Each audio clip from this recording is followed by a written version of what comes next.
Assalamualaikum warahmatullahi wabarakatuh. Nama saya Teduh Prasetyo, saya dari kelas DRBK 3. Ingin menjelaskan pengertian dasar logika dan algoritma. Logika diperkenalkan pertama kali oleh Aristoteles 384 sampai 322 SM.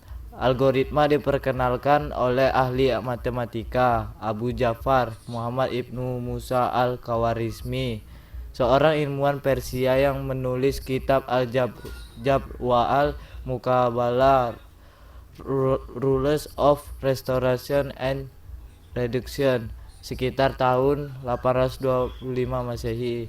Definisi logika: 1. Penalaran atau bentuk pemikiran. 2. Ilmu yang memberikan prinsip-prinsip yang harus diikuti agar dapat berpikir valid menurut aturan yang berlaku. Definisi algoritma: 1. Langkah-langkah yang dilakukan agar solusi masalah dapat diperoleh.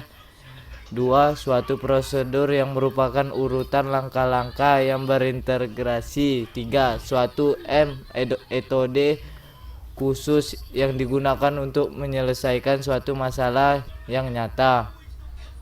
Tahap penyelesaian masalah.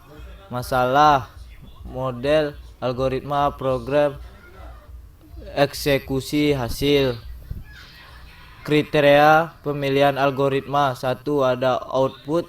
2. Ada efektivitas dan efisiensi. 3. Jumlah langkahnya berhingga. 4. Berakhir. 5. Terstruktur. Suatu algoritma yang terbaik. Suatu algoritma harus menghasilkan output yang tepat guna dalam waktu yang relatif singkat dan penggunaan memori yang relatif sedikit. Efisien dengan langkah yang berhingga dan prosedur berakhir baik dalam keadaan deep oleh suatu solusi ataupun tidak ada solusinya. Contoh, sebuah prosedur ketika akan mengirimkan surat kepada teman. 1. Tulis surat pada secari kertas surat. 2. Ambil sampul surat dan amplop. 3. Masukkan surat ke dalam amplop. 4. Tutup amplop surat dengan lem perekat. 5. Tulis alamat surat yang dituju. Jika tidak ingat, lebih dahulu ambil buku alamat dan cari alamat yang dituju. Lalu tulis alamat TSB pada amplop surat. 6. Tempelkan perangko pada amplop surat. 7. Bawa surat ke kantor pos untuk diserahkan pada pegawai pos atau menuju ke bis surat untuk memasukkan surat ke dalam kotak atau bis surat.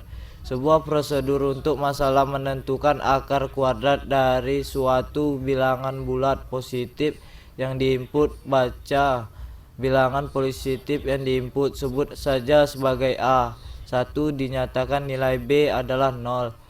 2. Hitung nilai C yang berisikan nilai B dikalikan nilai B.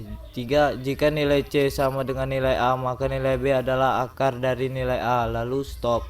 4. Jika tidak maka nilai B akan bertambah 1. 5. Kembali ke langkah pada nomor 3. Tahap analisa algoritma: 1. Bagaimana merencanakan suatu algoritma. 2. Bagaimana menyatakan suatu algoritma. 3. Dengan bahasa semua. Contoh untuk menghitung luas segitiga: 1. Masukkan nilai alas. 2. Masukkan nilai tinggi. 3. Hitung luas atau alas tinggi. 2. 4. Cetak luas. B. Dengan diagram alur atau flowchart. Contoh: star, masukkan alas, masukkan tinggi, luas sama dengan buka kurung alas bintang tinggi tutup kurung. Cetak luas, stop. C. Dengan statement program atau penggalan program. Contoh menggunakan C++. Cin alas untuk input data, cin tinggi, luas sama dengan buka kurung alas tinggi 2. Proses cut luas untuk output data. 3. Bagaimana validitas suatu algoritma. 4. Bagaimana menganalisa suatu algoritma. 5. Bagaimana menguji program dari suatu algoritma. Tahap proses uji algoritma: A. Phase debugging, yaitu phase dari proses program eksekusi yang akan melakukan koreksi terhadap kesalahan. B. Phase profiling, yaitu phase yang akan bekerja jika program tersebut sudah benar. Analisis suatu algoritma untuk melihat faktor efisiensi dan efektivitas dari algoritma tersebut dapat dilakukan terhadap suatu algoritma dengan melihat pada A. Waktu tempuh dari suatu algoritma. Hal-hal yang dapat mempengaruhi daripada waktu tempuh adalah banyaknya langkah, 2 besar dan jenis input data, 3 jenis operasi, 4 komputer dan kalkulator, B. Jumlah memori yang digunakan, sifat-sifat algoritma, banyaknya langkah, instruksi harus berhingga, langkah atau instruksi harus jelas, proses harus jelas dan mempunyai batasan, input dan output harus mempunyai batasan, efektivitas, adanya batasan ruang lingkup. Pengenalan flowchart, pengertian jenis-jenis simbol dan contoh flowchart. Flowchart merupakan gambar atau bagian yang memperlihatkan urutan dan hubungan antar proses beserta instruksinya. Gambar ini dinyatakan dengan simbol. Dengan demikian setiap simbol menggambarkan proses tertentu, sedangkan hubungan antar proses digambarkan dengan garis penghubung.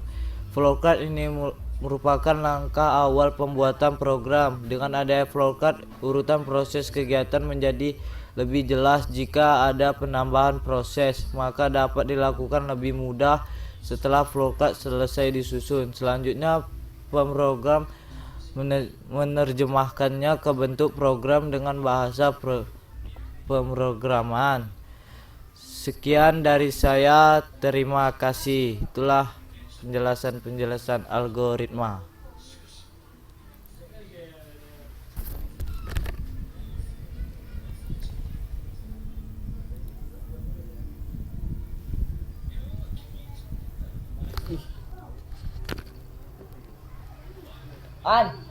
Maren, panggil Ren. Banyak. Dah. Dah. Sikit ah. Udah siap? Dah. Mana? Aku tahu apa yang baru sampai sini. Mana? Aita. Udah.